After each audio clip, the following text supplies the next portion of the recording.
It's always exciting to receive a shipment of Hawaiian Tropicals from Green Point Nurseries. When you open the box, you immediately notice how carefully packed all the flowers and foliages are. It's so nice and neat inside. There's a definite art to their process. From this month's shipment for my tropical creative article, I especially love the gorgeous Oncidium Gower Ramsey. I would rate that their #1 quality in the world.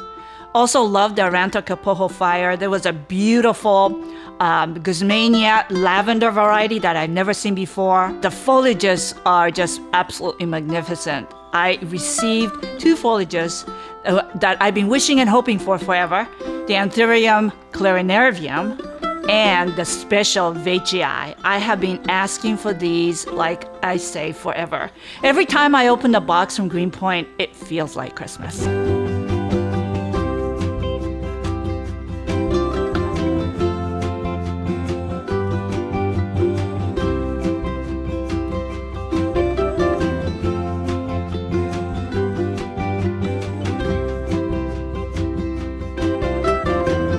To read this month's full article, please visit hitomigilliam.com/creativeedge.